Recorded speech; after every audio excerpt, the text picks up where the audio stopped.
Hi viewers, welcome to our channel. ప్రస్తుతం మనతో పాటు ప్రముఖ సోషల్ యాక్టివిస్ట్ కృష్ణకుమారి గారు ఉన్నారు. ఒకసారి మాట్లాడదాం వారితో. మేడం నమస్కారం. మేడం నమస్తే. మేడం, పూనం పాండే మరి ఒక బాలీవుడ్ నటి రీసెంట్గా అంటే 2 days నుంచి కూడా వార్తల్లో నిలుస్తుంది. అంటే గర్భాశయ క్యాన్సర్ మీద మహిళలు ఒక అవేర్నెస్ తీసుకొద్దామని తన టీంతో తనే చనిపోయినట్టు ప్రచారం చేయించి ఆ తర్వాత నేను చావలేదు, జస్ట్ అవేర్నెస్ కోసం ఇలా చేశానని చెప్పడం. సో చాలామంది ఇప్పుడైతే విమర్శలకైతే దారితీస్తుంది. మరి తను ఎంచుకున్న విధానం, దీనిపైన మీ ఒపీనియన్ ఏంటి మేడం? మామూలుగానే ఆవిడ ప్రచారానికి ముందుంటుంది. అంటే ఆ ప్రచారము అంటే మంచి ప్రచారం అనుకోకండి, ఆమె ఒక సెన్సేషనల్గా ఉండాలనుకుంటుంది, సంచలనాత్మక ప్రచారం.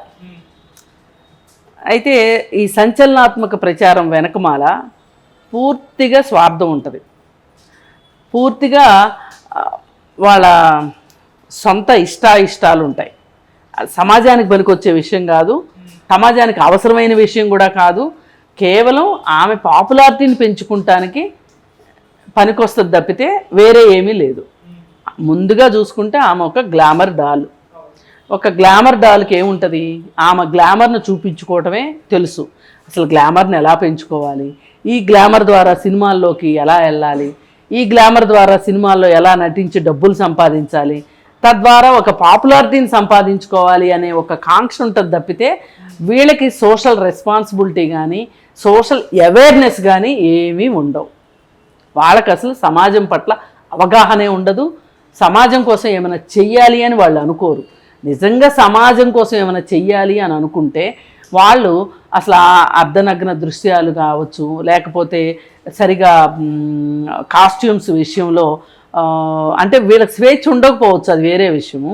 కానీ వీళ్ళు మోడలింగ్ చేసే దగ్గర కానీ సినిమాల్లో కావచ్చు, వీళ్ళు ఒక చీప్ టెక్నిక్స్, చీప్ టాక్టిక్స్ ఇవన్నీ చేయడం అంటే వాళ్ళ పరిధిలో అంతవరకే చేయగలుగుతారు వాళ్ళు. పైగా అంతకుముందు కూడా ఆవిడ 2011లో అనుకుంటా క్రికెట్ గనక వరల్డ్ కప్ గెలిస్తే గనక నేను స్ట్రీకింగ్ చేస్తాను అంటే బట్టలు ఇప్పుకొని రోడ్డు మీద తిరుగుతాను అని చెప్పి చెప్పటం జరిగింది. కప్ అయితే గెలిచాం కానీ ఆమె పని చేయలేదు.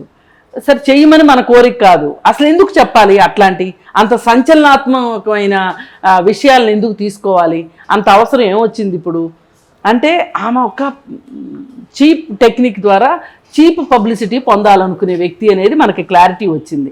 ఇలా చేస్తేనే మనకి ఈ ఫ్యాషన్ వరల్డ్లో మనం అంటూ ఉంటాం, మనకు ఒక ఉనికి ఉంటుంది. ఈ ఉనికి ఉంటేనే మనకి రేపొద్దున మార్కెట్ ఉంటుంది, మార్కెట్ ఉంటేనే మనం డబ్బులు సంపాదించగలుగుతాం. ఇదంతా ఒక విష సర్కిల్ అనమాట, విష వలయం ఇది. దీనిలోకి ఒకసారి వెళ్ళిన వాళ్ళు బయటికి రావడం అనేది ఉండదు ఈ విషవలయంలో. మరి అలాంటి విషవలయంలో చిక్కుకున్న ఆవిడ నేనేదో సమాజాన్ని ఉద్ధరించడానికి, సమాజంలో ఒక అవగాహన కల్పించడానికి వీటి కోసం చేశాను అని మనకు చెప్తే కనుక తాడి చెట్టు ఎందుకు ఎక్కామంటే దూడమేత కోసం ఎక్కాను అన్నట్లు ఉంటుంది. అంతకుమించి వేరే ఏమీ లేదు. ఈవిడ అంతకంటే ఎక్కువగా మనం అనుకోవటానికి వీల్లేదు. నిజంగా ఈవిడికి సామాజిక బాధ్యత కనుక ఉండున్నట్లయితే కనుక ఇప్పుడు మన దీపికా పడుకునే ఉన్నారు. ఆవిడ ఒక డిప్రెషన్కి గురయ్యారు. ఒకప్పుడు గురైన తర్వాత ఆవిడ ఏమి నిర్ణయం తీసుకున్నారు అంటే, నేను డిప్రెషన్కి గురయ్యాను, దాని నుంచి నేను బయటపడటానికి నా కుటుంబ సహకారము, నా డాక్టర్ల సహకారం మరువలేంది.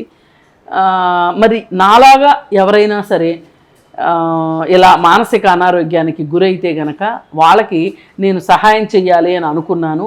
ఎందుకు అంటే ఆ మానసిక అనారోగ్యం వల్ల నేను ఎంత ఇబ్బంది పడ్డానో నాకే తెలుసు అని ఆవిడ లివ్ లవ్ లాఫ్ అని ఒక సొసైటీ పెట్టి బెంగళూరులో ఒక ట్రస్ట్ పెట్టి ఆ ట్రస్ట్కి తనే కొన్ని డబ్బులు ఇచ్చి తను బ్రాండ్ అంబాసిడర్గా ఉంది. దానికి తను ఎవరైతే ట్రీట్ చేశారో ఆవిడనే ట్రస్ట్లో ఆ హాస్పిటల్లో చీఫ్గా పెట్టి అక్కడ సైకియాట్రిస్టులు ఉంటారు, సైకాలజిస్టులు ఉంటారు, అలా పెట్టి ఆవిడ ఒక రకంగా సమాజంలో మానసిక ఆరోగ్యం గురించి ఒక అవగాహన కలిగిస్తుంది.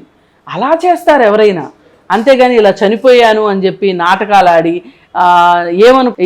అందువల్లనే ఈ విషయం పాపులర్ అవుతుంది అని ఆమె చెప్తుంది. కానీ అది కాదు ఆవిడ ఉద్దేశం.